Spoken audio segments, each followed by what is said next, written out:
শাইখ ইবনে তাইমিয়াকে জিজ্ঞেস করা হয়েছে যে রজব মাসের যে রাতে নবীজির পবিত্র মেরাজ শরীফ হয়েছে সে রাতটা সম্বন্ধে আপনার ধারণা কি? তখন উনি উত্তর দিয়েছেন যে এই মাসটি রজব মাসের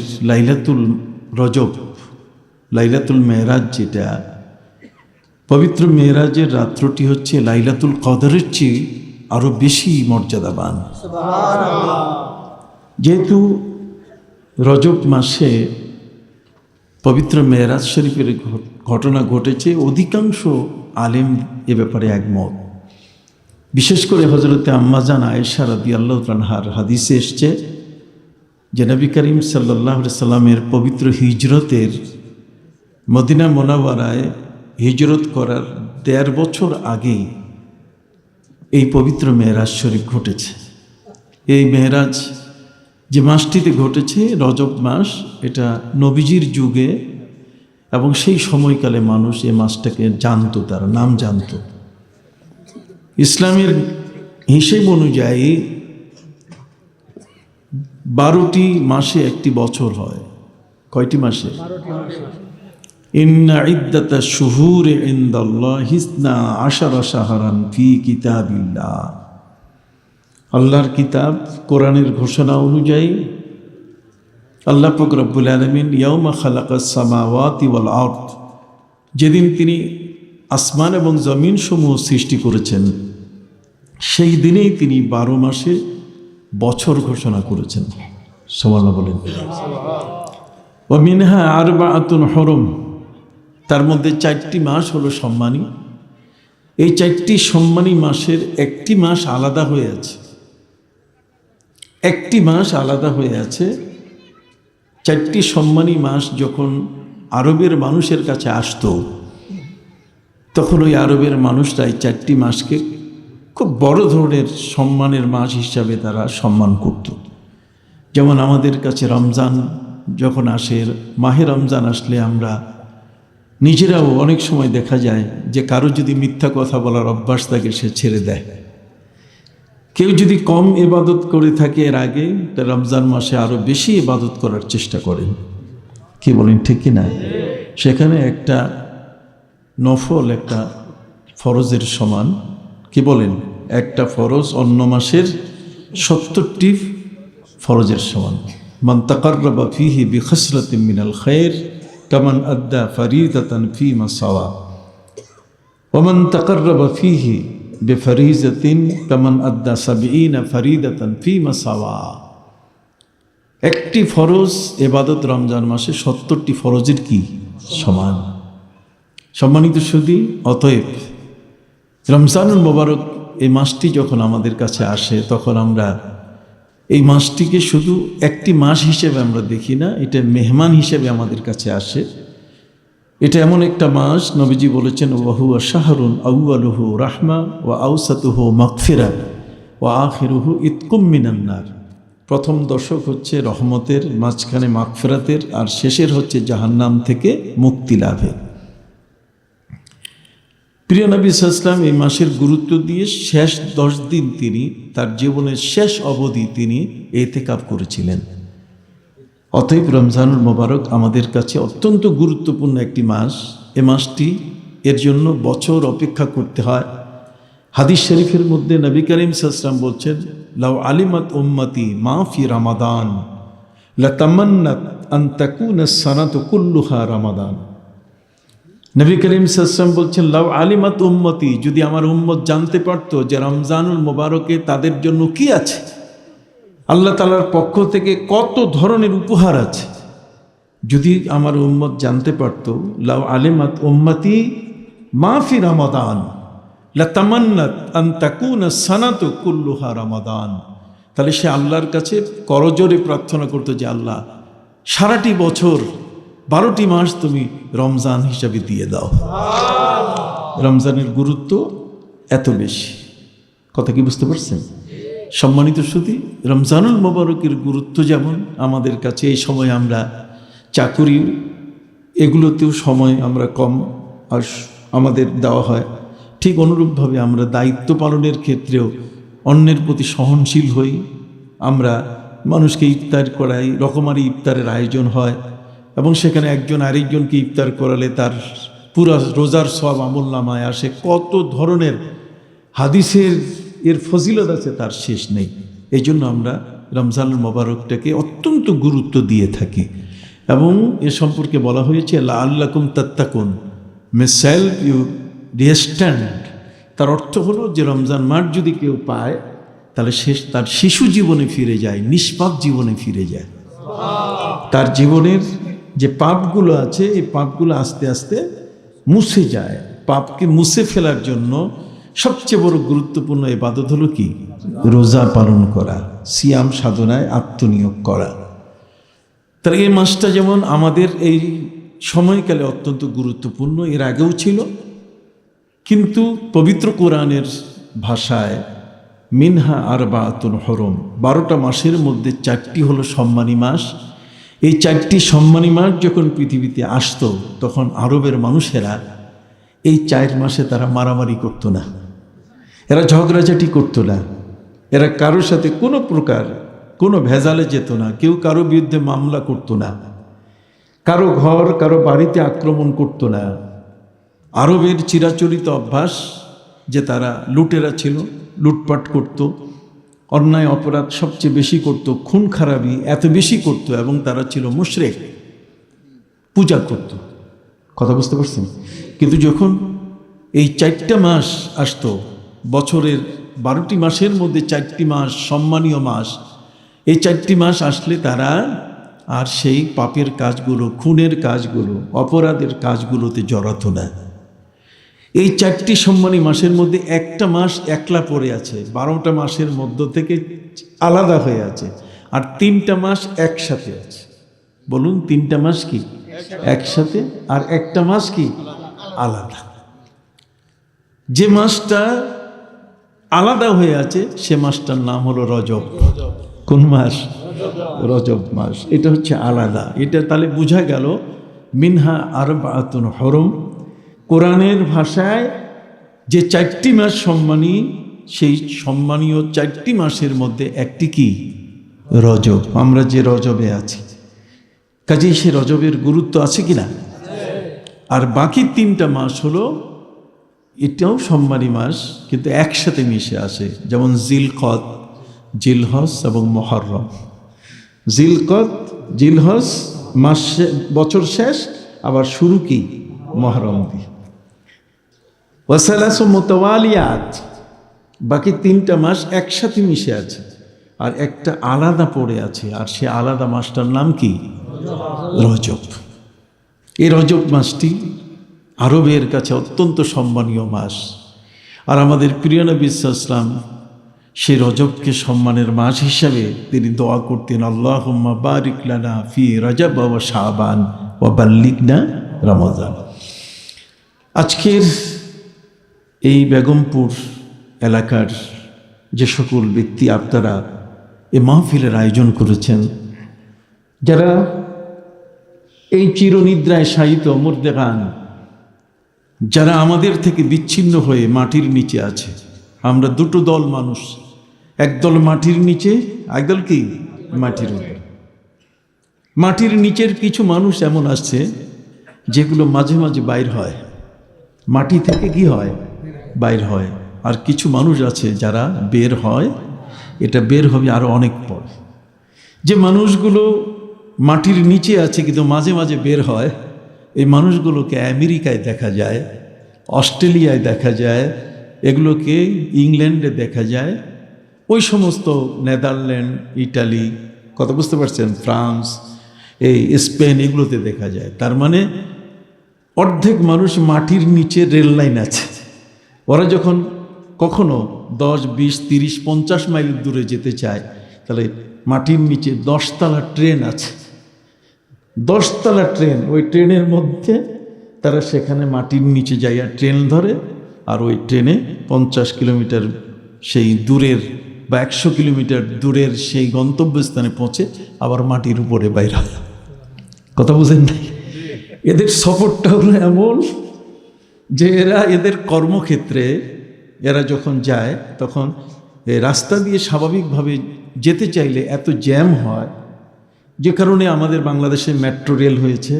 আপনারা দেখবেন উত্তরা পর্যন্ত, সেই দিয়াবাড়ি থেকে মতিঝিল পর্যন্ত যে মেট্রো রেল, এটাতে উঠলে আপনি দেখবেন চোখের পলকে স করে চলে যাচ্ছেন, অথচ গাড়ি নিয়ে গেলে ঘন্টার পর ঘন্টার আপনাকে জ্যামে পড়ে থাকতে হবে।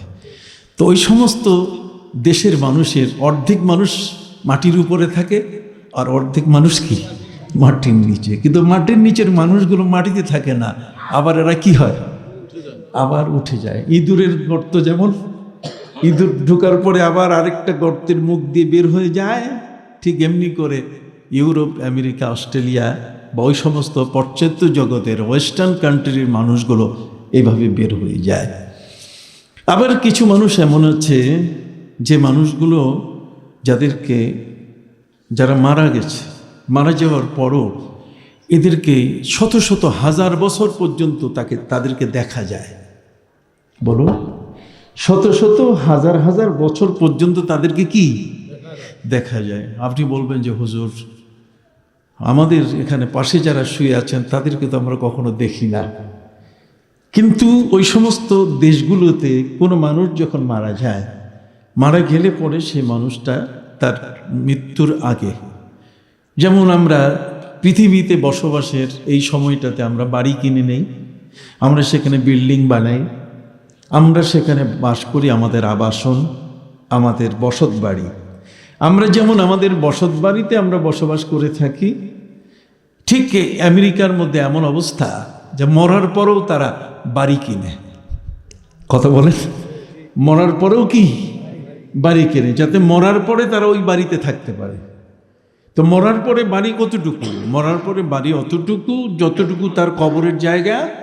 এটা ফ্রিজ আপ করা, এটা এমনভাবে ফ্রিজ করা, তার জীবনের সমস্ত সঞ্চয়, অর্থ সব কিছু দিয়ে সে সরকারকে পেইড করেছে যে খবরদার, যদি কারেন্ট লাইন অন্যখানে কোনো কারণে না থাকে, আমার কবরের লাইনটা যেন ঠিক থাকে। তার মানে তার লাশটাকে কবরে যেখানে রাখা হয় ফ্রিজে, এই ফ্রিজে রাখার পরে বাইরের থেকে আয়না লাগানো আছে, গ্লাস লাগানো আছে, এবং তাকে আপনি ইচ্ছে করলে পাশে গিয়ে দেখতে পারবেন। তো তাদেরকে আমি জিজ্ঞেস করছি যে তোমরা এটা করো কেন? ওরা বলছে, দেখেন, আমাদের 300 বছর পরে আমাদের বংশের কেউ আমাদেরকে দেখতে চাবে যে আমাদের ফোরফাদার, আমাদের গ্র্যান্ডফাদার, আমাদের তৃতীয় পুরুষ, আমাদের ঊর্ধ্বতন চতুর্থ পুরুষ তারা কে ছিলেন। তো সেটা দেখার ইচ্ছা করলে আমাকে যদি তোমরা মাটিতে ঢেকে দাও, তাহলে ওটা তো কেউ দেখতে পাবে না। এই জন্য সে নিজেই তার পরবর্তী বংশধরকে তার চেহারাটা দেখার জন্য সে একটা কবরের জায়গা কিনে রাখে, এবং সেখানে ফ্রিজ করা থাকে, সেখানে কারেন্ট লাইন, সরকারের পক্ষ থেকে যাবতীয় আয়োজন, যাতে করে সেই লাশটাকে পরবর্তী 300, 500, 1000 বছর পর্যন্ত মানুষ যেন সেটি কি দেখতে পারে। আপনি কি বুঝতে পারছেন? এই যে জায়গাটি, সেটা হলো নিউ জার্সি। কোথায়? New jersey. আমি নিউ জার্সিতে যাই, আমি আমেরিকায় যাই, আমেরিকার নিউ জার্সিতে এটা দেখে আমি অবাক হয়ে গেলাম যে হায়, একটা মানুষ তার জীবনে তার পরবর্তী বংশধরকে নিজের চেহারাটা দেখাবার জন্য তার এত আয়োজন, পরকালের ভিতরে এতটুকু অংশের এই আয়োজনটা, সেটি হচ্ছে কত বড় এমন ইচ্ছার পরিপালন হচ্ছে, যে ইচ্ছাটাকে পালন করতে গিয়ে আমরা অবাক হয়ে যাচ্ছি। কি বলেন, ঠিক কিনা? কিন্তু পৃথিবীর মধ্যে কিছু মানুষ তো এমন আছে যারা মরে যায়। বলুন, যারা কি মরে যায়, মৃত্যুবরণ করেন। মৃত্যুবরণ করার পরও কিছু মানুষ ভালো কাজ করেন। ওরা কবরে তাদের লাশ দেখায়, কিন্তু ভালো কাজ করতে পারে নাই। কথা বলেন, ভালো কাজ করতে পারে নাই। যেমন আমি আপনাদেরকে জাপান জার্মানের একটু কথা বলি, আপনারা শুনতেছেন তো আমার কথা? যেহেতু চিরনিদ্রায় যারা শায়িত হচ্ছেন, আমি তাদেরকে নিয়ে কথা বলবো আজকে। জাপান জার্মানি যদি আপনি যান, সেখানে দেখবেন কোনো মানুষ যদি মারা যায়, মারা গেলে সেই লোকটার বয়স অনুযায়ী তার সন্তানদের শ্রদ্ধা নিবেদন হয়। বলবেন এটা কেমন কথা? বাবা যদি, কোনো সন্তানের বাবা যদি 25 বছর বয়সে মারা যান, তাহলে সন্তান যদি ওই বাবার ঘরে জন্ম নেয়, আর সে যদি বুঝ রাখে, তার যদি হিতাহিত জ্ঞান থাকে, তাহলে সে তার বাবাকে সম্মান করবে না, মরা লাশটাকে? কিন্তু জাপান জার্মানির মধ্যে বয়স যদি বেড়ে যায়, একটা মানুষ যদি 70-80 বছর বয়সে যদি মারা যায়, তাহলে ছেলেরা খুব মন খারাপ করে যে বেটা মরলি তো মরলি, দেরি করে মরলি কেন? কোন তো আজব কথা।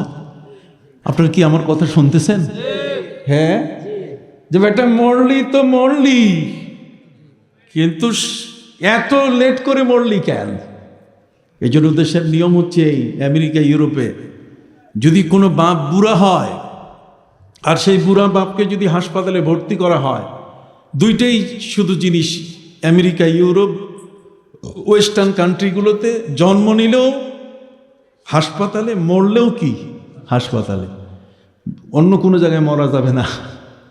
কথা ওই গ্রামগঞ্জে মানুষ মরে না, না না, যদি একটু পেট বুটবাট হয় বা অসুস্থ হয়, বুক ব্যথা হয়, তাহলে খবর দেওয়ার সাথে সাথে হাসপাতালে আপনাকে রশি দিয়ে বেঁধে হলেও নিয়ে যাবে, মরলে ওখানে। সম্মানিত সুধী, জাপান জার্মানির মধ্যে যদি কোনো লোক বেশি বয়সে মারা যায়, তখন তাদের একটা ছেলেমেয়েরা খুব অসন্তুষ্ট হয়ে যায় বাপ মায়ের উপরে, যে মরলি বেটা, দেরি করে মরলি কেন? কারণ হচ্ছে এই সে দেশের নিয়ম হলো যে আপনারা যারা, আপনি দেখবেন এখানে অনেক আমার শ্রদ্ধেয় বড় ভাই, আমার তো একটু বয়স হয়েছে, কি বলেন, আমি 2021 সালে চাকুরি থেকে রিটায়ার্ড করেছি। কথা বুঝতে পারছেন? আমি আমার জীবনে আমি 4 আনা 4টা ডিম 4 আনা দাম, আমার মায়ের শাড়ি কিনে দিয়েছি আমি 10 আনা দিয়ে। কথা বুঝতে পারছেন? 10 আনা দিয়ে শাড়ি কিনে দিয়েছি।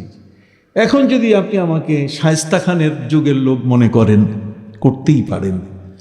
আমাদের কিন্তু একটু বয়স হয়েছে, এই জন্য আজকের প্রজন্ম যারা আজকে বসে আছে, আমার যুবক বন্ধুরা, বিশেষ করে মুরব্বীজন যারা বসে আছেন, আমি তাদের কাছে যেটি বলতে চাই সেটি হলো এই, যে বাবাকে সম্মান করা, এটা ইসলাম কিন্তু আমাদেরকে শিখিয়ে দিয়েছে। হুমা জান্নাতুকা ওয়া নারুক, তোমার মা বাবাই তোমার জান্নাত, তোমার মা বাবাই তোমার কি জাহান্নাম। অতএব মা বাবা যদি অখুশি হয়, তাহলে তোমার আল্লাহকে খুশি করার আর তোমার কোনো তসবির শক্তি নাই। তোমার মা যদি অসন্তুষ্ট হন, তাহলে পৃথিবীর তোমার কোনো রুকু, কোনো সেজদার শক্তি নাই আল্লাহকে সন্তুষ্ট করবে। কথা বলেন? আল্লাহকে সন্তুষ্ট করার ক্ষমতা তোমার রুকু সেজদার নাই, যদি তোমার মা বাবা কি হন, অসন্তুষ্ট হন। কি বলেন, ঠিক না? সাকাতুর রাব ফি সাকাতিল ওয়ালিদাইন ওয়া রিজার রাব ফি রিজাল ওয়ালিদাইন। কথা বুঝতে পারছেন? সম্মানিত সুধী, আমাদের এই সমাজের মধ্যে পবিত্র কোরআন মজিদে একটি কথা আছে, আপনারা শুনতেছেন? একটু হাত উঠান তো, কারা শুনতেছেন? মারহাবা। খুব নিরিবিলি, পিন ড্রপ সাইলেন্ট। রাত অনেক হয়েছে, আমাকে বেশ দেরিতে দেওয়া হয়েছে, হোক, তার মধ্যে কিছু কালেকশন প্রয়োজন। কি বলেন, ঠিক না? আমি ইউজড মানুষ, ইউজড বলতে গেলে আমি একটি মাহফিল করি না, আমার জীবনে লক্ষ লক্ষ মাহফিল করেছি আমি। অতএব আমি জানি যে একটি প্রতিষ্ঠান, একটি বিষয়ের কতটুকু চাহিদা। আলোচনা যতটুকু ছোট আলোচনা যদি হয়, আর সেটা যদি আপনি ধরে নিয়ে যান, তাহলে কোনো কোনো বক্তার বোঝা যাবে সেটা 5 থেকে 7 ঘন্টার আলোচনা। কথা বুঝতে পারছেন? আমি খুব সংক্ষিপ্ত হলেও আপনাদের কাছে আমি বলবো, হজরতে মুসা আলাইহিস সালাম, হজরতে খিজির আলাইহিস সালাম, এই দুইজনে মিলে যখন একটা বাড়ির কাছে গিয়েছিলেন, হজরতে খিজির আলাইহিস সালাম মুসা নবীকে নিতে চান নাই। তিনি বলছেন, তোমার ধৈর্য নাই, ইন্নাকা লান তাস্তাতিয়া মাইয়া সাবরা, আমার সাথে উঠা বসা চলাফেরায় কথাবার্তায় তোমার ধৈর্য হবে না। উনি বলছেন, আপনি শর্ত দেন, আমি মেনে নেব। সাথে সাথে হযরতে খিজির পৃথিবীর মধ্যে বিশাল উল্লেখযোগ্য একজন নবী, যিনি আল্লাহর সাথে কথা বলতেন। পবিত্র কোরআন মজিদে আল্লাহ যার সার্টিফিকেট দিয়েছেন, ওয়া কাল্লামাল্লাহু মূসা তাকলিমা, মুসা আল্লাহর সাথে বিশেষ কথায় তিনি বিভোর হয়ে থাকতেন। কথা বুঝতে পারছেন? পবিত্র কোরআন মজিদে হযরতে নবী মুসা আলাইহিস সালামের সাথে আল্লাহ যে কথা বলেছেন, তাও আল্লাহ রেকর্ড করে বলে দিয়েছেন, ওয়ামা তিলকা বিয়ামিনিকা ইয়া মুসা ক্বালা হিয়া আসাই, মুসা তোমার হাতে কি? তাহলে আল্লাহ যে মুসা নবীর সাথে কথা বলেছেন সেই কথাগুলো পবিত্র কোরআন মজিদে বলা হয়েছে, উল্লেখ করা হয়েছে। সেই মুসা আলাইহিস সালামের মতো এমন এক বড় নবী যিনি তুর পাহাড়ে উঠলে আল্লাহর সাথে তার ওয়াইফাই কানেকশন হয়ে যায়।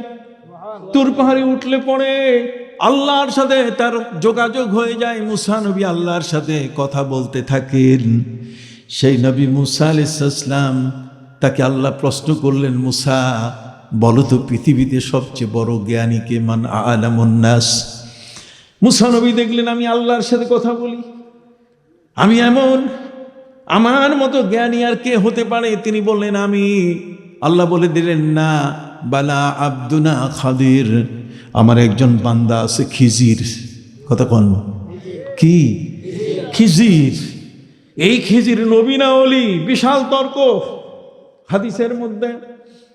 বন্ধুরা আমার, যারা হাদিস পড়ে নাই তাদের ভাষা ভিন্ন। এই জন্য কোরআন, হাদিস, ফিকহ, তাফসীর এগুলো সব পড়তে হয়, তারপর বক্তৃতার মঞ্চে আসতে হয়। আজকের বক্তাদের ভাষায় গোলমাল কেন? ভাষায় গোলমাল হচ্ছে তাফসীর গ্রুপ পড়ছে, জীবনও হাদিস গ্রুপ পড়ে নাই। হাদিস সে আছে, তার হাদিস পড়ে নাই, এই জন্য বক্তৃতায় ভুল হচ্ছে তাদের। কথা কন। আবার যদি তারা হাদিস পড়ে থাকে তাহলে হাদিস দিয়ে কোরআনের তাফসীর যে হয় এটা পড়ে নাই, যে কারণে অনেক সময় কোরআনের তাফসীর তারা করতে কি ভুল করছে। ঠিক অনুরূপভাবে কোরআন এবং হাদিসের সমন্বয়ে যে ফিকহ সৃষ্টি হয়েছে, এই ফিকহ, এই জ্ঞানটা না থাকার কারণে তারা ফতোয়া দিতে গিয়ে ভুল করছেন। কথা খেয়াল করেছে? যে কারণে অবাক কাণ্ড। আমি নিজেও কখনো কখনো আমি নিজে জ্ঞান শূন্য হয়ে যাই, আমি অবাক হয়ে যাই। একজন বক্তা বলছে যে এই পৃথিবীর মধ্যে আল্লাহ পাক রব্বুল আলামিন, পৃথিবীতে আল্লাহ পাক রব্বুল আলামিন মানুষকে যে জ্ঞান দিয়েছেন সে জ্ঞান তো অবশ্যই একটা পবিত্র জ্ঞান, এতে কোনো সন্দেহ নাই। এই পবিত্র জ্ঞানটি মানুষের কাছে আছে। মানুষের কাছে থাকা অবস্থায় সেই জ্ঞান দিয়ে সে বিচার বিশ্লেষণ করবে কিভাবে? নিজের দৃষ্টিতে না কোরআন হাদিসের দৃষ্টিতে? কোরআন হাদিসের দৃষ্টিতে। তাহলে কোরআনও জানতে হবে আপনাকে, হাদিসও জানতে হবে। কি বলেন ঠিক না? নবীজি সাল্লাল্লাহু আলাইহি ওয়াসাল্লাম হিজরতের পূর্বে, হিজরতের পরে তিনি 7 জন রাজা বাদশাদের কাছে ইসলামের চিঠি দিয়েছিলেন, দাওয়াতি চিঠি। তার মধ্যে মুকাউকাস মিশরের প্রেসিডেন্টের কাছে তিনি চিঠি দিয়েছিলেন। মিশরের প্রেসিডেন্ট খুশি হয়ে আমার নবীর কাছে পাঠিয়েছিল একটি খচ্চর, একটি ঘোড়া, একটি গাধা। কতক্ষণ না? নবীর কাছে 2 জন তার দাসী পাঠিয়ে দিয়েছিল। কতক্ষণ? একজনের নাম হচ্ছে মারিয়া কিপ্তিয়া, আরেকজনের নাম হচ্ছে সিরিন বদ্দি। এটা পাঠিয়ে দিয়েছিলেন। বেশ ভালো কথা, এটা উপঢৌকন। কিন্তু সাথে সাথে বলে ফেলল কি, যে পারস্য সম্রাটের কাছে নবী যে চিঠি দিয়েছিলেন সেও কিন্তু পুরস্কার পাঠাইছে। কথা বুঝতে পারছেন? হেরাকাল, সেই বাইজেন্টাইন সম্রাট, রোমান সম্রাট, সেও নবীকে এই ধরনের উপঢৌকন পাঠাইছে। অবাক কাণ্ড। হাদিসের কোথাও নাই যে পারস্য সম্রাট নবীর কাছে উপঢৌকন পাঠাইছে। পারস্য সম্রাট সে ছিল আগুন পূজারী। অতএব নবীজির চিঠিটির বাহক ছিলেন হযরতে আব্দুল্লাহ ইবনে হুযাফা আস-সাহমী রাদিয়াল্লাহু তাআলা আনহু। এই চিঠিখানা নিয়ে যখন তার কাছে দেয় বাদশার কাছে, পারস্যের সেই খসরু পারভেজ, সে রাগে এমন মানে কঠিন হয়ে গেল, ফায়ার হয়ে গেল, যে নবীজির চিঠিখানা ধরে টুকরো টুকরো করলো। এবং চিঠিখানার যে বাহক ছিলেন হযরতে আব্দুল্লাহ ইবনে হুযাফা আস-সাহমী রাদিয়াল্লাহু তাআলা আনহু, তাকে ধরে সে জল্লাদ দিয়ে টুকরা টুকরা করে ফেললো। তাহলে সে কি উপঢৌকন দিছে? আপনার কথা বলেন না। নবী করিম সাল্লাল্লাহু আলাইহি ওয়াসাল্লাম জানার পরে তিনি আল্লাহর কাছে বললেন, আল্লাহুম্মা মাজ্জিকহু কুল্লা মুমাজ্জাক। আমার চিঠিখানাকে যেমন টুকরা করেছে, আমার চিঠির বাহককে যেমন টুকরা করেছে, তুমি তার দেশ, রাষ্ট্র, পরিবারকে তুমি টুকরা টুকরা করে দাও। কথা বলেন। এখানে কি উপঢৌকন পাঠিয়েছে? কাজ শুধু একটাই, যে সে তাফসীর কিছু পড়েছে কিন্তু হাদিস পড়ে নাই। হাদিস না পড়ার কারণে তার এই তথ্যে ভুল আসছে। আপনি কথা কি বুঝতে পারছেন? এই জন্য ভাইদের খেদমতে আরজ করতে চাই, যতটুকু বলবার চেষ্টা করব যাতে কোরআন, হাদিস, ফিকহ, ইজমা, কিয়াস সবকিছু মিলিয়ে যেন একটা সুন্দর কথা আমরা জানতে পারি। আল্লাহ আমাদের তৌফিক দান করুন সকল নামে। আমি বলতেছিলাম হযরতে মুসা আলাইহিস সালাম তিনি বলেছিলেন আমি সবচেয়ে বড় জ্ঞানী। আমার আল্লাহ নিজেই এর প্রতিবাদ করে বললেন, মুসা বালা আবুদুনা খাদির, আমার এমন একজন বান্দা আছে যার নাম হলো খিজির। খিজির মানে কি? খিজির মানে সবুজ। খদের মানে কি? খদরা, সবুজ। হযরতে খিজির আলাইহিস সালাম যখন হেঁটে যেতেন, পা উঠাবার সাথে সাথে ওই পায়ের ছাপটাতে সবুজ ঘাস গজিয়ে উঠত, এই জন্য ওনাকে খিজির বলা হতো। হযরতে নবী মুসা আলাইহিস সালাম তিনি আল্লাহর কাছে বললেন যে আল্লাহ, আমার চেয়েও জ্ঞানী আছে। আছে? কি বলো তুমি? আলা কুল্লি জি ইলমিন আলিমুন, জাননেওয়ালার উপরই কি জাননেওয়ালা আছে। মুসা, তোমার চেয়ে বড় জ্ঞানী আমার সেই বান্দা। নবী মুসা আলাইহিস সালাম বলেন তাহলে তার কাছে আমার শেখার আছে।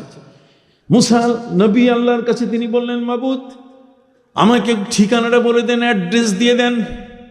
আল্লাহ বলে দিলেন, শোনো মুসা, ওয়ামান আসদাকু মিনাল্লাহি হাদিসা, আল্লাহর চেয়ে মহাসত্য কে বলতে পারে? আমি মুসা তোমাকে যার নামের কথা বললাম তার ঠিকানা আমি দিব না, এটা কথা হইল? আমার চেয়ে মহাসত্যবাদী কে? আমি যেহেতু খিজিরের নাম বলেছি, অতএব তার ঠিকানাও তোমাকে আমি দেব। সেই ঠিকানাটা কোথায়? সেই ঠিকানা হলো মাজমাউল বাহরাইন, দুই সমুদ্রের মিলন মোহনা, যেটা আলেকজান্দ্রিয়ায়। এই দুই সমুদ্রের মিলন মোহনা, যেই দুটো সমুদ্র একসাথে মিশেছে, এই দুই সমুদ্রের মিলন মেলা, মিলন হয়েছে যে জায়গাটা, এটার আগের একটা নাম ছিল। ওই নামটা বর্তমান যুগে এটা মানুষ ভুলেই দিয়েছে, বই থেকে তুলে ফেলেছে, যেগুলো মানুষ যেন মনে না রাখে, মানুষের কানে যেন এই কথা না থাকে। সেই মুসা নবী হযরতে খিজির আলাইহিস সালামের সাথে যেই দুই সমুদ্রের মোহনায় মিলিত হয়েছিলেন, এই দুইজনকে কেন্দ্র করে এই বাহরাইন সমুদ্রের নাম ছিল দরিয়ায়ে খিজির। নাম ছিল কি? দরিয়ায়ে খিজির। আপনারা সবাই একটু জোরে বললে খুশি হব। নাম কি? দরিয়ায়ে। এই দরিয়ায়ে খিজির নামটা এখন নাই, এটা আলেকজান্দ্রিয়া বলা হচ্ছে। তার মানে আসল নামটা বাদ। এলমে তাসাউফের সাথে, এটা যে আধ্যাত্মিক জগতের মহাজ্ঞানের সাথে এই দরিয়ার সম্পর্ক, কথা বুঝতে পারছেন? সে নামটা আস্তে আস্তে মুছে ফেলার ষড়যন্ত্র এমনভাবে করা হয়েছে যেগুলো বর্তমান সময়ে কি এই নামটা নাই। খেয়াল করছেন কথাটা? তাহলে দরিয়ায়ে খিজির, হযরত নবী মুসা আলাইহিস সালাম সেখানে যাবার প্রস্তুতি নিলেন। আল্লাহর কাছে বললেন, মাবুদ আমি তো পথ চিনি না, কি করে আমি বুঝবো যে এটা এই জায়গায় তিনি শুয়ে আছেন? আমি কখনো সেখানে যাই নাই। আল্লাহ পাক রব্বুল আলামিন বলে দিলেন, শোনো, তুমি একটা মাছ ভাজি করো, আর সেই ভাজা মাছটা একটা থলির মধ্যে নিয়ে চলা শুরু করো সেই সমুদ্রের দিকে। দেখবে যেখানে এই মাছটা, ভাজা মাছটা, মৃত মাছটা, এটা যখন থলি থেকে জিন্দা হয়ে বের হয়ে দরিয়ায় সমুদ্রে চলে যাবে, তুমি মনে করবে আমার ডেস্টিনেশন, আমি আমার ঠিক গন্তব্যে পৌঁছে গেছি। যেটা বর্তমান নেভিগেশন আমাদের মোবাইলে, এই যে আমরা যখন যাই, প্রচণ্ড কুয়াশা, আর সেই কুয়াশার মধ্যে আপনারা কেউ থাকবেন না, আমরা শুধু রাস্তায় একা। সেই সময় এখানে লোকেশন যখন দিয়ে দিব, লোকেশনের সাথে ম্যাপ দিলে সাথে সাথে আমাদেরকে ম্যাপটাই টেনে নিয়ে যাবে ডান বাম, কথা বুঝতে পারছি? সোজা, গো অ্যাহেড, হ্যাঁ, আপনাকে বলে দিয়ে দিবে লেফট অ্যান্ড রাইট, আপনাকে বলে দিবে আপনি ডানে যাবেন না আপনি বামে যাবেন। হযরতে নবী মুসা আলাইহিস সালাম তার শাগরেদের হাতে দিয়ে দিলেন সেই মাছটা, ভাজা মাছটা দিয়ে দিলেন। ভাজা মাছ নিয়ে দুইজনে হাঁটতেছেন। মুসা নবীর প্রয়োজন বেশি, ছাত্রের তত প্রয়োজন নাই। মুসা নবী একটু বেশি আগায় গেছিলেন, প্রচণ্ড রৌদ্র ঠিকরিয়ে মাথার উপরে পড়তেছে, পেট ক্ষুধায় কাতর। হযরতে নবী মুসা আলাইহিস সালাম তিনি তার শাগরেদকে ডাক দিয়ে বললেন, আতি গাদানা লাকাদ লাকিনা বিন সাফারিনা হাদা নাসাবা, তোমার থলির মধ্যে যে মাছটা আছে এই ভাজা মাছটা দিয়ে দাও, প্রচণ্ড ক্ষুধা লেগেছে, ক্ষুধা পেয়েছে, অতএব মাছটা, ভাজা মাছটা খেয়ে ফেলবো। শাগরেদ বলছে, হুজুর এটা কিছুক্ষণ আগে থলি থেকে বের হইয়া সমুদ্রের দিকে দৌড়ে চলে গেছে। তুমি বলো নাই কেন? আমি ভুলে গেছি। কে তোমাকে ভুলালো? পবিত্র কোরআন কোট করে বলছে, হযরতে খিজির আলাইহিস সালামের সেই দরবারে যাওয়ার আগে মাছ জিন্দা হয়ে চলে গেছে সমুদ্রে। কত বড় ঘটনা! সারা পৃথিবীর বিজ্ঞানীরা থ খেয়ে গেছে যে যেই জিনিসটা মরে গেল এটা আবার জিন্দা হয় কেমনে? মরা মাছটা যদি জিন্দা হয় তাহলে মরা মানুষটা কি জিন্দা হতে পারে না? হাত উঁচু করে বলেন, পারে কি না? অবশ্যই পারে। কথা বুঝতে পারছেন? যে আল্লাহ সেই মৃত ভাজা মাছটাকে জিন্দা করে পাঠিয়ে দিলেন সেই সমুদ্রের দিকে, নবী মুসা আলাইহিস সালামের গন্তব্যের পাশে, সেই আল্লাহ আমরা যদি মরে যাই, পৃথিবী ছেড়ে যদি চলে যাই, যেখানে আমার কবর হোক না কেন, আল্লাহ পাক রব্বুল আলামিন তিনি আমাকে কবর থেকে উঠাতে পারেন কিনা? এই জন্যই পবিত্র কোরআন মজিদে আল্লাহ পাক রব্বুল আলামিন বলেছেন, ইন্নাল্লাহা ফালিকুল হাব্বি ওয়ান নাওয়া ইউখরিজুল হাইয়া মিনাল মাইয়িতি ওয়া মুখরিজুল মাইয়িতি মিনাল হাই যালিকুমুল্লাহু। আমার আল্লাহ পরিষ্কার করে সবাইকে বলে দিচ্ছেন, শোনো, যালিকুমুল্লাহু আন্না তুফাকুন ফালিকুল ইসবাহ ওয়া জাআলাল লাইলা সাকানা ওয়াশ শামসা ওয়াল কামারা হুসবানা যালিকা তাকদীরুল আজিজিল আলিম। বড় করে বলেন সুবহানাল্লাহ। আমি তো সেই আল্লাহ নিশ্চয়ই যেই বিচিটার মাঝখানে ফাটাইয়া আমি সেখান থেকে গাছ তৈরি করি। কথা বলেন, একটা মরা বিচি পড়ে আছে, সেটাকে ফাটিয়ে আমি সেখান থেকে জিন্দা গাছ তৈরি করি। ইন্নাল্লাহা ফালিকুল হাব্বি ওয়ান নাওয়া ইউখরিজুল হাইয়া মিনাল মাইয়িত। মরা থেকে আমি জিন্দা বের করতে পারি, জিন্দা থেকে কি মরা। ক্ষমতা কার? আবার বলেন, ক্ষমতা কার? তাহলে মরে গেলে পরে শেষ। এটা কবি জীবনানন্দ দাশের যে বিষয়টা, এটা নিয়ে আমার সমালোচনা করে। আমি কবি জীবনানন্দ দাশ, সে বলেছিল একটি বিষয়, সেটা হচ্ছে মানুষ মরে গেলে আমার পৃথিবীতে আসবে, কিন্তু আমার ধর্ম বলছে মানুষ মরে গেলে পৃথিবীতে আর এটা মৃত্যু হয়ে যাবে, তার মৃত্যুটাকে জবাই করে ফেলা হবে। কথা বুঝতে পারছেন? কবি জীবনানন্দ দাশ তিনি তার স্ত্রীকে বলছেন, স্ত্রী রে, আমি মরে গেলে পরে তুমি কাইন্দো না। পৃথিবীর মধ্যে কারো যদি মৃত্যু হয়, মা যদি বেঁচে থাকেন, বাবা যদি বেঁচে থাকেন, সন্তানের জন্য কাঁদতে কাঁদতে তাদের চোখ অন্ধ হয়ে যায়। কখনো কোনো সন্তান যদি হারিয়ে যায়, সেখানে বাবার চোখের পানি পড়ে পড়ে চোখ অন্ধ হয়ে যায়। হযরতে নবী ইউসুফ আলাইহিস সালামের ব্যাপারে তাই হয়েছে। কি বলেন, ঠিক কি না? সম্মানিত, শুধু তাই নয়, মা বাবার সাথে সন্তানের এত বড় সম্পর্ক। কবি বলেছেন, বিদেশে বিরাজ্যে যদি কারো সন্তান মারা যায়, পশু পক্ষী জানার আগে আগে জানেন মায়। সুবহানাল্লাহ বলেন। পশু পক্ষী জানার আগে কে জানে? মা। অতএব পৃথিবীর মধ্যে কোনো মানুষ যখন মারা যায়, মারা যাওয়ার পরে এই মানুষটির কবর, জিবরাইলের মৃত্যু হবে, ইসরাফিলের মৃত্যু হবে, আজরাইল আলাইহিস সালামের মৃত্যু হবে, সবার মৃত্যু হয়ে যাবে। মৃত্যুকে বিশাল বড় রূপ দিয়ে, কথা বল, দুম্বার রূপ দিয়ে সেটাকে জবাই করে ফেলা হবে, আর মৃত্যু হবে না, শেষ, আখিরাত শুরু হয়ে যাবে। কথা বুঝেন নাই? কিন্তু জীবনানন্দ দাশ তিনি তার স্ত্রীকে বলছেন, স্ত্রী রে, মরে গেলে ফিরে তুমি কাইন্দো না। অথচ আমরা আমাদের আপনজন মারা গেলে মানুষ কাঁদে না? স্বামী মারা গেলে স্ত্রী কাঁদে না? কথা বলেন না? আর স্ত্রীর এই শোক পালনের বয়স ইসলাম দিয়েছে আরবাতা আশুরি ও আশরা, 4 মাস 10 দিন। কয় মাস? একজন স্বামী যদি মারা যান, স্বামী মৃত্যু হলে পরে যদি স্ত্রী এই 4 মাস 10 দিনের শোক পালন করেন, এই সময়ের মধ্যে যদি হজ আসে, হজের টাকাও যদি জমা দেয়, উনি হজে যাবেন না। কথা বলেন। অথচ মক্কা মদিনা কত বরকতময় জায়গা, সেখানে গিয়ে স্বামীর জন্য দোয়া করতে পারবে, কিন্তু না। আরবাতা আশুরিউ ওয়া আশরা, শরীয়তের মাসলা হচ্ছে যে এই স্ত্রীকে শোক পালন করতে হবে, এই সময় সে বাইরে কোথাও যেতে পারবে, ইভেন আল্লাহর ঘরে পর্যন্ত সে যাইতে পারবে না। বাবা, কথা কি বুঝতে পারছেন? আমি না জেনে বলছি না কোনোটা। সম্মানিত সুধী বন্ধুরা আমার, পৃথিবীর মধ্যে একজন স্ত্রী স্বামীর জন্য কত মায়া এবং মহব্বতের কলিজা স্বামীর চেয়ে স্ত্রীর অন্তরে আরো বড়। যে কারণে কিয়ামতের ময়দানে যখন কোনো মানুষ যাবে, আল্লাহর জান্নাতে যাবে, তখন আল্লাহ তাআলা জান্নাতি মানুষগুলোকে জিজ্ঞেস করবেন যে আমি তোমাদেরকে একটা ওয়াদা দিয়েছিলাম, আমি তোমাদেরকে একটা প্রতিশ্রুতি দিয়েছিলাম, সেই প্রতিশ্রুতিটার কারণে আমি তোমাদেরকে একটু জিজ্ঞেস করতে আসছি। সুবহানাল্লাহ বলবেন না?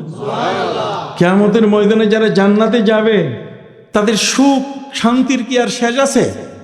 কতক্ষণ সূরা ওয়াকিয়া পড়েন, সুখ শান্তির শেষ নাই।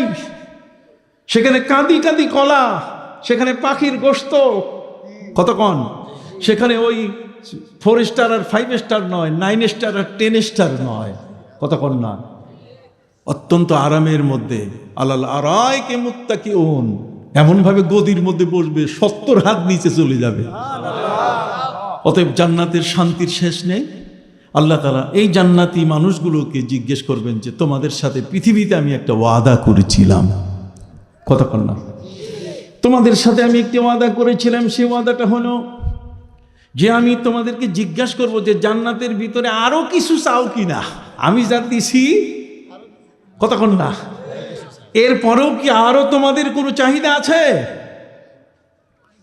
পবিত্র কোরআন মজিদে আল্লাহ পাক রব্বুল আলামিন বলেন, ওয়ালাকুম ফিহা মা তাশতাহি আনফুসুকুম ওয়ালাকুম ফিহা মা তাদউন। আল্লাহ বলছেন জান্নাতি ব্যক্তিদেরকে আল্লাহ জিজ্ঞেস করবেন তোমাদের আর কোনো চাহিদা আছে? তো পুরুষ জান্নাতি যারা, তারা বলবে যে আল্লাহ আরো চাহিদা আছে। কয় কি? হুর দেন, গেলেমান দেন, আরো বউ দেন, কতক্ষণ না। আপনাদের এই সাধারণ ভাষায় বললাম, আপনার বেজার হয়েছেন নাকি? তার মানে আরো দেন। সম্মানিত সুধী, এদের হুর গেলেমান সব আল্লাহ দিয়ে দিবেন। এরপরে মহিলাদের জান্নাতে যারা মহিলারা থাকবে তাদেরকে আল্লাহ জিজ্ঞেস করবেন, আমি তো ওয়াদা দিছিলাম তোমরা জান্নাতে যাওয়ার পরও আমি আবার তোমাদেরকে জিজ্ঞেস করবো আর কিছু লাগবে কিনা।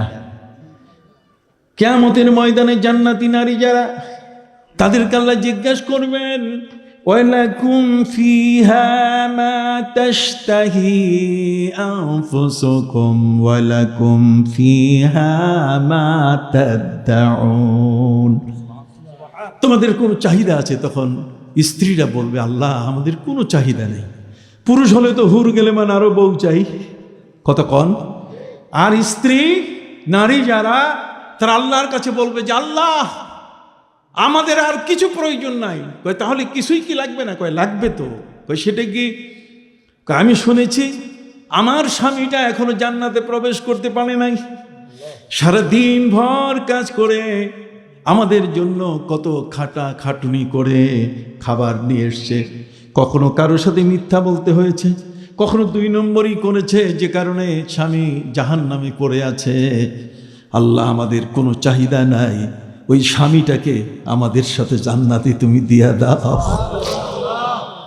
আল্লাহ তখন একজন জান্নাতি ব্যক্তির সুপারিশ পাবেন তার স্বামীর পক্ষে, কতক্ষণ না। স্ত্রী সুপারিশ করবে কার পক্ষে? দেখছেন বউর দাম কেমন, কি বলেন? এখন যাইয়া কি মারা শুরু করবেন? একটু পান থেকে চুন খসে গেলে কি তাকে গালি দেওয়া শুরু করবেন? কথা বলেন না। একটু হলে কি বাপের বাড়িতে পাঠাই দিবেন? একটু হলে কি ভাদ্র মাসের তাল ধিম ধিম করে 3 তালাক দিয়ে দিবেন? না, কথাগুলো মনে রাখবেন। কথা কি বুঝতে পারছেন? সম্মানিত সুধী বন্ধুরা আমার, আল্লাহ পাক রব্বুল আলামিন মহা ক্ষমতার অধিকারী, তার ক্ষমতার শেষ নাই। জগতের মধ্যে তিনি তার এই মাখলুককে, মানব জাতিকে তিনি সৃষ্টি করেছেন। অতএব তার উপরে তার বিশাল ক্ষমতা, আর সেই ক্ষমতার কারণে আমি সেই বিষয়টি আপনাদের কাছে বলছি। কবি জীবনানন্দ দাশ, নাম কি? আপনি বলবেন জীবনানন্দ দাশের নাম আনলেন কেন? হিন্দুর নাম, আমরা ওয়াজ শুনতে আসছি। তাই বললাম যে পবিত্র কোরআনে তো ফেরাউনের নাম আছে, আছে কি না? আপনি কি করে এগুলো আসবেই। জীবনানন্দ দাশ তার স্ত্রীকে বলছে, স্বামীরে, মানে তার স্ত্রীকে বলছে, স্ত্রীরে আমি মরে গেলে তুমি কাঁদো না। স্ত্রী বলছে তোমার জন্য 1 সাগর পানি আমি কলসের মধ্যে সাজাই রাখছি, মরে গেলে, তুমি মারা গেলে আমি কাঁদবো না। কি বলো তুমি? কয় না, কেঁদো না। কয় কারণ? আবার তোমার কাছে আমি ফিরে আসব। স্ত্রী বলছে থ্যাংক ইউ। থ্যাংক ইউ বুঝে হ্যাঁ, ধন্যবাদ। ইসলামের মধ্যে থ্যাংক ইউ নাই, ইসলামের মধ্যে হচ্ছে মারহাবা। জোরে বলেন ইসলামে কি? একটু হাত উঁচু করে বলেন তো কি? যদি কেউ ভালো কিছু বলে সেটা কি? মারহাবা। বলবেন হুজুর এতদিন পরে এটা শিখাই দিলেন। আমি বল না, এতদিন পরে শিখাই দেওয়ার বিষয় নয়।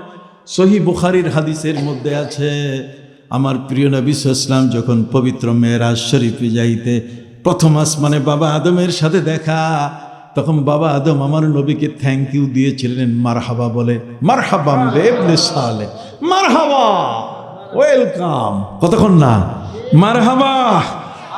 ঠিক অনুরূপভাবে হযরত নবী ইব্রাহিম আলাইহিস সালামের সাথে দেখা হয়েছে, তখন তিনি বলেছেন মারহাবাম বে ইবনিল কারীম। তিনি বলছেন মারহাবাম বে ইবনিল কারীম। হযরতে হারুন আলাইহিস সালামের সাথে দেখা হয়েছে, মুসা আলাইহিস সালামের সাথে দেখা হয়েছে মারহাবাম বিল আখিস সালেহ। আমার চমৎকার সুন্দর কথা বুঝেন নেককার ভাইয়ের সাথে আমার দেখা হলো। আপনি কি বুঝতে পারছেন? তাহলে ইসলামী কি থ্যাংক ইউ আছে না মারহাবা? হাত উঁচু করে বলেন তো কি? আবার জোরে বলেন কি? যে কোনো ভালো কিছু হলে তাকে ধন্যবাদ দিবেন কোন ভাষায়? চালু করতে পারবেন না নাকি এই অবস্থায় থাকবে? আর কতদিন এই অবস্থায় রাখা যাবে না? নতুন দিন আসছে, নতুন সমাজ তৈরি হচ্ছে, কথা বুঝেন না? এই কাজে নতুন ভাষা আপনার সামনে চলে আসতেছে। আপনারা এটা লালন করার চেষ্টা করবেন, যেটা আমার কোরআন এবং হাদিসের মধ্যে আছে। কবি জীবনানন্দ দাশ তার স্ত্রীকে বলছে তুমি কেঁদো না। স্ত্রী বলছে কাঁদবো না কেন? এক সাগর কলস তোমার রেডি, চোখের পানি ঝরাবো আর তোমার নাম ধরে ধরে কাঁদবো। কবি জীবনানন্দ দাশ বলছে যে না, আমি ফিরে আসবো। কোথায় তুমি ফিরে আসবে? কোন জায়গায় পাবো তোমাকে? বলো, তোমার ঠিকানা দাও। কবি জীবনানন্দ দাশ এখন ঠিকানা দিচ্ছে। কিভাবে তোমাকে পাবো? তোমার রূপ হবে কি? তুমি দেখতে কেমন হবে? তুমি কি আগের চেয়ে সুন্দর হয়ে আসবে না অন্য কিছু?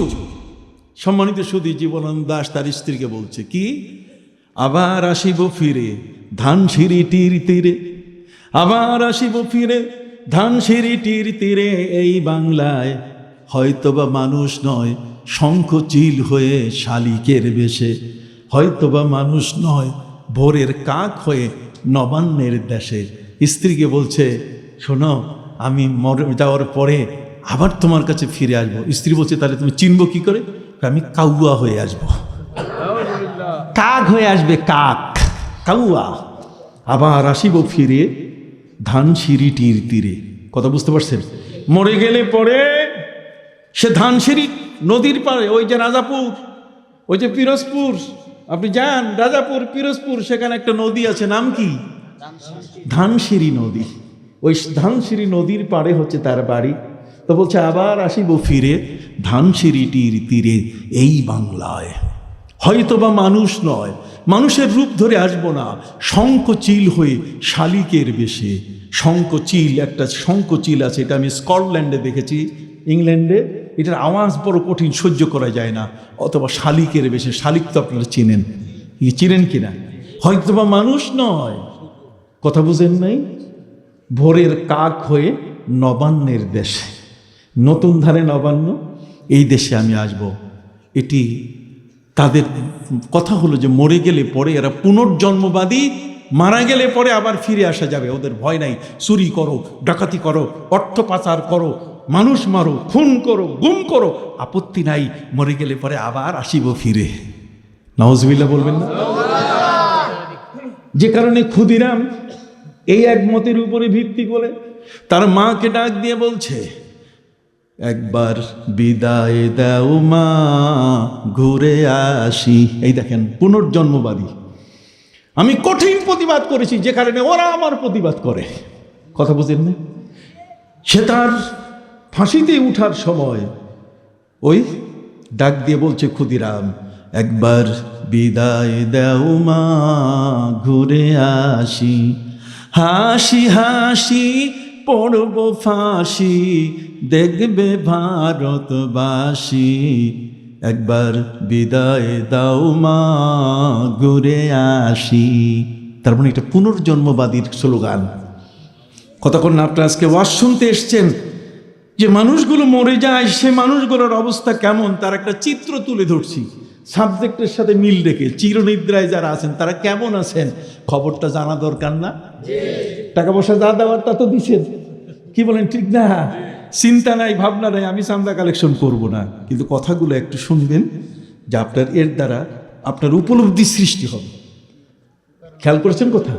সম্মানিত সুধী বন্ধুরা আমার, অবস্থাটা এমন হলো, পৃথিবীতে কত রকম মানুষ মৃত্যু নিয়ে কত রকম কিছু করে। জাপান জার্মানে যখন কোনো বাবা মা মারা যান, যদি বয়স বেশি হয় তাহলে ছেলে মেয়ে কি মন খারাপ করে যে বেটা মরলি তো মরলি, আগে মরলি না কেন, দেরি করে মরলি কেন? তার কারণ কি জানেন? তার কারণ হচ্ছে এই যে হযরতে মুসা আলাইহিস সালামের যে ঘটনাটি বলতেছিলাম, যে হযরতে খিজিরের কাছে তিনি গেলেন, কি বলেন ঠিক না? খিজির আলাইহিস সালাম তার শাগরেদ বানাতে চায় নাই। হযরতে মুসা আলাইহিস সালাম বলছেন, দীর্ঘ পথ অতিক্রম করে আসছি, আপনি দয়া করে আপনার কাছে আপনার সান্নিধ্য আপনি আমাকে দেন। উনি বলছেন, না, তুমি আমার সান্নিধ্য নিতে পারবে না, তোমার মধ্যে যেই ধৈর্য থাকা দরকার সেই ধৈর্যটা নাই। উনি বলছেন, আপনি যে শর্তটা দেন আমি সেটাই মেনে নিব। হযরতে খিজির তিনি শর্ত দিয়ে দিলেন, قال إن اتبعتني فلا تسألني عن شيء حتى أحدث لك منه ذكرا। মুসা, তুমি আমার সাথে থাকলে মুখটা বন্ধ করে থাকতে হবে, কষ্টে লাগাই একের চোখ, কথা কইতে পারত না, কথা কন না, তুমি কথা বলতে পারবে না। এই যে দেশি ভাষায় কথা কইছে, এই জন্য আমি মুখে মুখে কইয়ে দিলাম, কি বলেন, কথা কইতে পারত না, তাই না? মুখ বন্ধ করবে কেন? যেমন একটা মানুষ যদি মারা যায়, মরে গেলে সে মানুষটাকে গোসল দেওয়া হয় কিনা? হাত উঁচু করে বলেন, গোসল দেওয়া হয় কিনা? তাহলে গোসল দানকারীর হাতে লাশটা যেমন তার কোনো গোসল দানকারীকে কিছু বলার ক্ষমতা রাখে না, যে আমাকে ডাইনে কাত করো না, বামনে কাত করো না, আমার পা ব্যথা, আমার হাত, আমার কোমর ব্যথা, এটা কি বলে? তাহলে আল মাইয়িতু আলা ইয়াদিল গাসিল, গোসল দানকারীর হাতে একজন মৃত ব্যক্তির যে অবস্থা।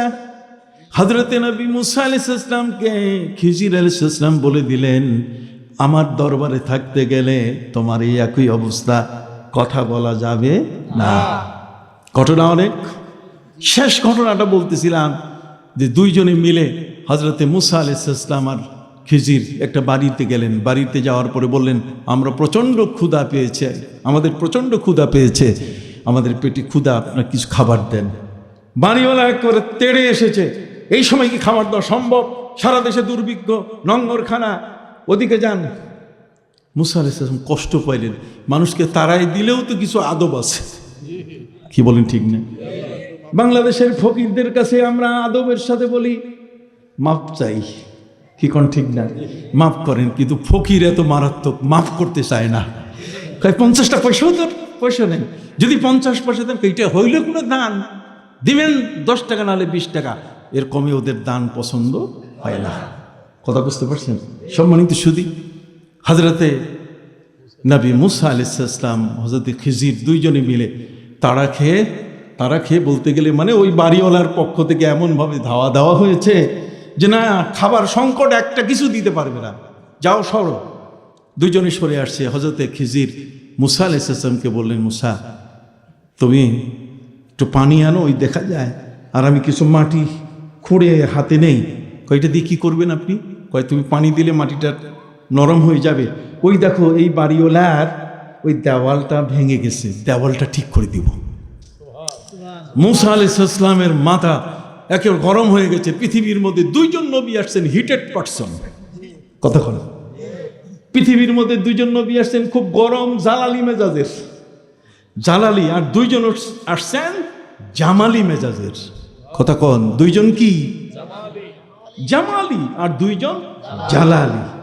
আপনার কথা বললে একটু খুশি হইতাম, প্রথম আসলাম তো, ঠিক কি না? দুইজন কি জালালি আর কি জালালি, মানে গরম, জালানি নয়, জালালি, জালালি কবুতর নাম শুনছেন না? জালালি বলে যে খুব গরম, কথা বলা যায় না। যেমন হযরত বাইজিদ বুস্তামি, উনি ছিলেন জালালি মেজাজের।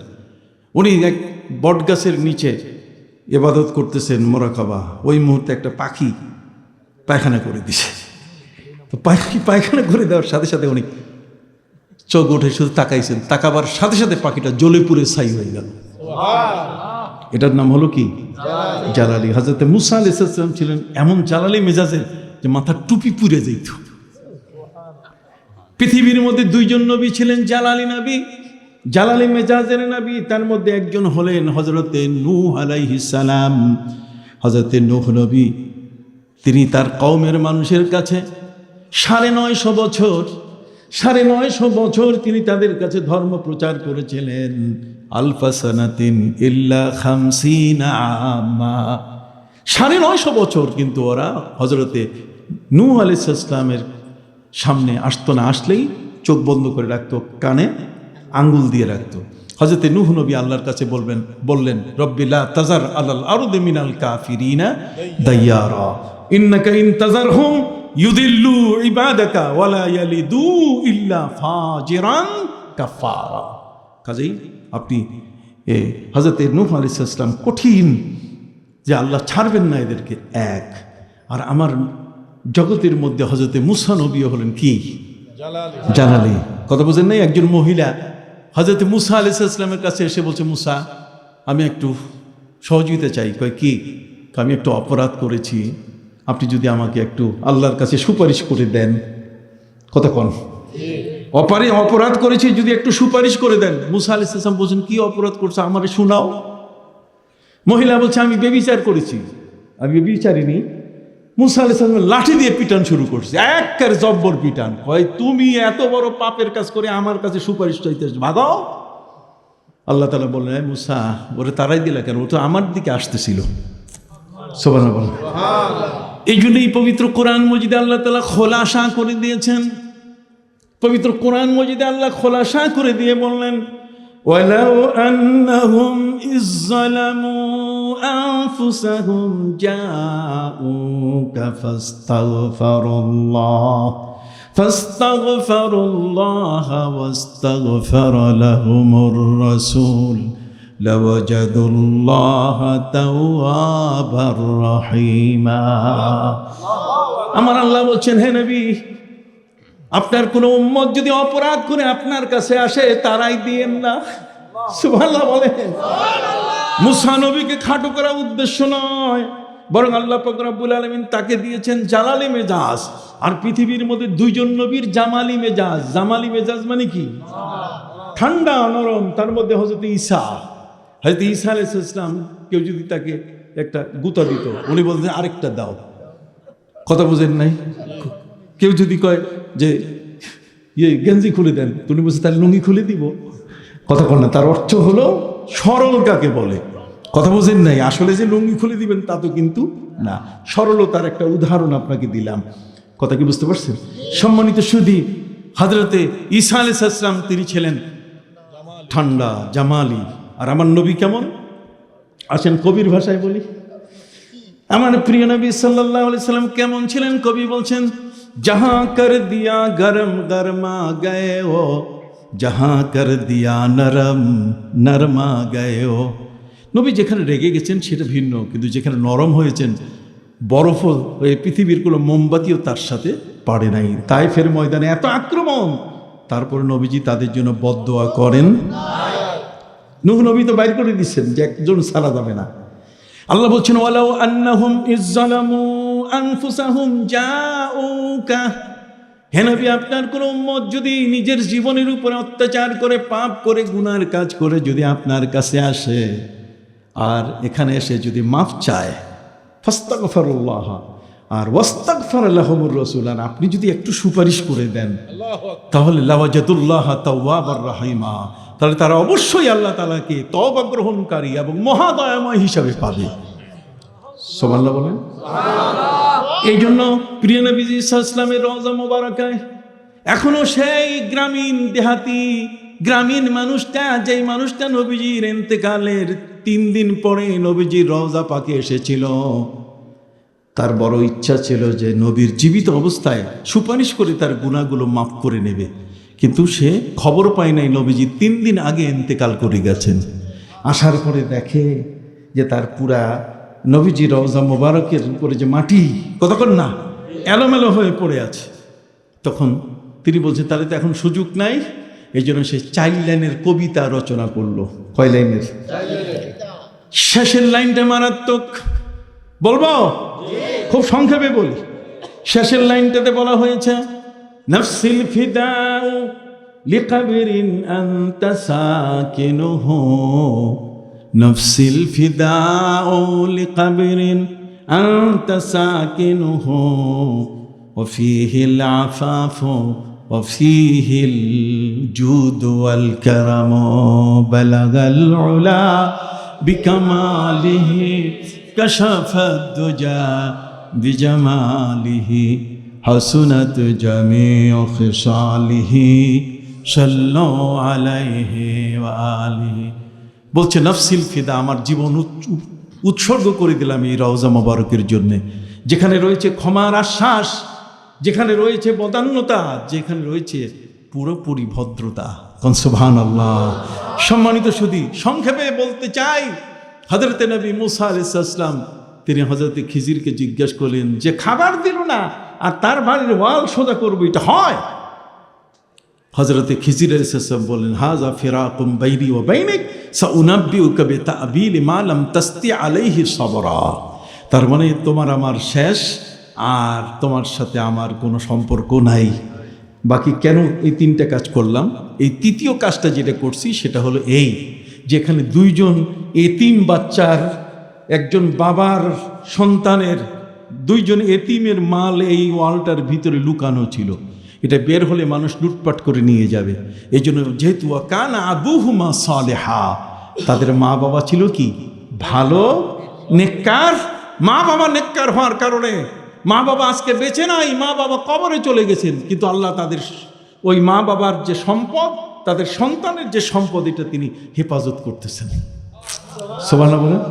তাহলে নেককার মা বাবা যদি হয়, তাহলে নেককার মা বাবা মরে গেলে পরে, কবরে যাওয়ার পরে তার সন্তান তার সম্পদকে হেফাজত করেন কে? হাত উঁচু করে বলেন কে? তাহলে জীবনে ভালো মা বাবা হওয়া দরকার আছে কিনা? হ্যাঁ, ভালো মা বাবা হওয়া দরকার আছে, খবরদার। এই জন্য বন্ধুরা, আমি আপনাদের খেদমতে বিনয়ের সাথে বলতে চাই যে কথাটি, সেটা হলো জাপান জার্মানির মধ্যে যদি কোনো মানুষ মারা যায়, বয়স বেশি হলে ওরা মন খারাপ করে। আর আমাদের বাবারা যারা এখানে বসে আছেন দাড়ি পাকা, আমি বলতে পারি বুকে হাত দিয়ে, এখানে অনেক তাহাজ্জুদ গুজার মানুষ বসে আছেন যিনি তাহাজ্জুদের নামাজ পড়েন। তাহাজ্জুদের নামাজ পড়লে সবচেয়ে বড় যেটা চেহারা উজ্জ্বল হয়। আর ওই জাপান জার্মানির মানুষ, ওরা কি তাহাজ্জুদ চিনে? ফলে দেখি মরার পরে ওদের গাল টাল কলকাতা দিল্লি হয়ে যায়। কথা কন না, মরলে পরে গাল ঠিক থাকে না। ফলে ওরা করে কি, বেশি বয়সে যদি বাপ মারা যায়, দাঁত যদি একটাও না থাকে, তখন মুখটা করে থাকে, মানুষ এসে দেখবে, এটার মানুষ দেখার মতো থাকে না। কথা কন না, তখন করে কি জানেন, ওরা বিউটি পার্লারে খবর দেয়। বিউটি পার্লারে আমাদের দেশের মেয়েদেরকে যেমন সাজায়, ওদের দেশে মানুষ মরে গেলে বয়স বেশি হলে তারে বিউটি পার্লার দিয়ে ওই দিয়ে টাইনা সোজা করে কসমেটিক লাগাইয়া ওরে সাজাই দেয়, এতে মেলা টাকা লাগে। এই জন্য ছেলে মেয়ে মন খারাপ করে যে বেটা মরলি তো মরলি, দেরি করে মরলি কেন? তোর গাল তো কলকাতা দিল্লি হয়ে গেছে। কথা কর না, গাল কি হয়ে গেছে? কলকাতা দিল্লি। আর আমি বলতে চাই, আমাদের মধ্যে যে মুসলমান যারা, আমাদের মধ্যে কোনো বাবা যদি মারা যান, কোনো বাবা যদি পৃথিবীর মধ্যে দীর্ঘদিন থাকতে চান, তাহলে কোনো সন্তান কি সেই মা বাবার বিরুদ্ধে কোনো ডাক্তারের কাছে কোনো অ্যাকশনে যায়? আমেরিকাতে কোনো অসুস্থ বাবা যদি যায় আর হাসপাতালে ভর্তি হয়, তো ডাক্তাররা বসে কয় এই বুড়াটারে থুইয়া লাভ কি?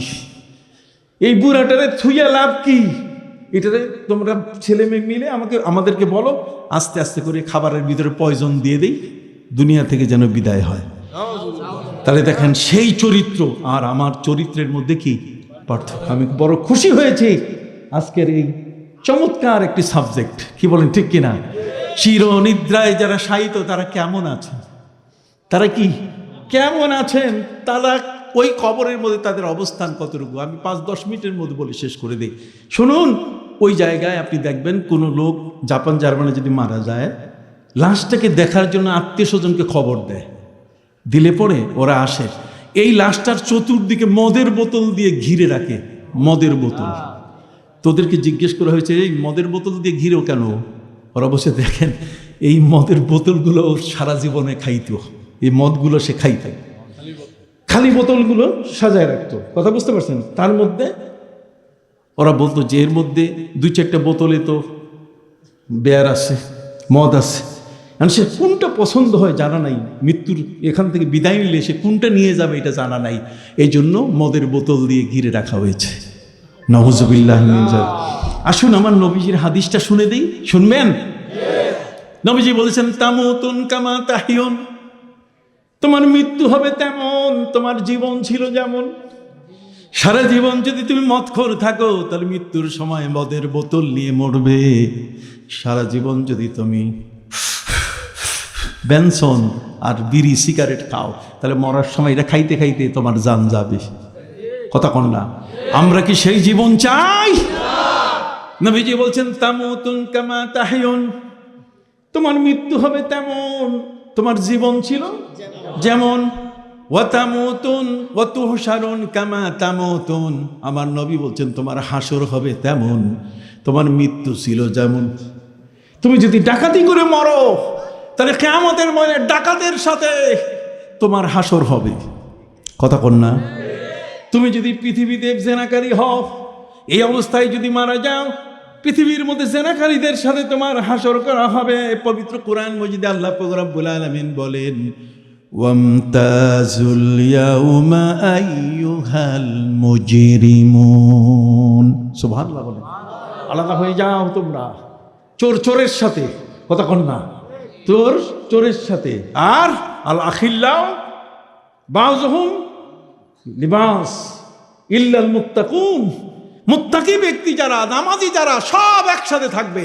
আর সব চোরগুলা, ডাকাতগুলা, এই সমস্ত হুন্ডি পাচার, অর্থ পাচার, বিদেশের নিজের বাড়িঘর করে দেশকে ধ্বংস করে দিয়েছে। কথা কন না? ঠিক তাদের হাসর হবে আরেক জায়গায়। আপনি কথা কি বুঝতে পারছেন বাবা? বি কেয়ারফুল, সাবধান, মৃত্যু আসবে। তাবারাকাল্লাযী বিয়াদিহিল মুলক ওয়া হুয়া আলা কুল্লি শাইইন কাদির আল্লাযী খালাকাল মাউতা ওয়াল হায়াতা লিয়াবলুয়াকুম আইয়ুকুম আহসানু আমাল। হায়াতের আগে আল্লাহ মৌতের কথা কইয়ে দিয়েছেন। মৃত্যুকে ডরাও, মৃত্যুকে ভয় করো। মৃত্যুর সাথে তোমার কিন্তু একদিন আলিঙ্গন করতেই হবে। মৃত্যুর হাত থেকে কুল্লু নাফসিন যায়কাতুল মাউত। কাজেই পুরান ঢাকা, এই ঢাকা একদিন পুরান হয়ে যাবে, নতুন ঢাকা আরেকটা হবে। কথা কন না? পুরান তুমি একদিন হয়ে যাবে, সব খসে যাবে। এই জন্য কবি বলেছেন ये जहां चीज है, ये जहां क्या चीज है, दिल लगाने के लिए नहीं है, ये इबरत की जा है তামাশা নেহি হ্যাঁ। এই পৃথিবীটা হলো এমন যে তুমি মনে করছো যে আমার বয়স বাড়তেছে, তুমি বিশাল বয়সী মানুষ, কিন্তু তুমি জানো না তোমার বয়স কি কমতেছে। তোমার কবরে তোমার পা চলে গেছে। কি বলেন ঠিক কি না? এই জন্য সম্মানিত সুধী, ওরা চতুর্দিকে মদের বোতল সাজায়, ওদের হাসর হবে মদখোরের সাথে। আর আমাদের মধ্যে যদি কোনো বাবা মারা যান, কোনো মুরব্বী যদি মারা যান, ভাইরা আমার, সেই মুরব্বীর মৃত্যুর খবর শুনে হাফিজি মাদ্রাসার সমস্ত হাফেজ এসে যায়, আলেম ওলামা এসে চতুর্দিকে ঘিরে বসে কোরআন নিয়ে বসে যায়। This is a difference. এটাই হলো আমাদের এবং তাদের মধ্যে কি পার্থক্য। কথা কি বুঝতে পারছেন? ওই জন্য সম্মানিত শুধু আমাদেরকে খুব মনে রাখতে হবে কাম তারাকু মিন জান্নাতি ওয়া উয়ুন ওয়া যুরুই ওয়া মাকামিন কারীম ওয়া নি'মাতিন কানু ফিহা ফাকিহিন ফামা বাকাত আলাইহিমুস সামা ওয়াল আরদু ওয়া মা কানু মুনজারিন।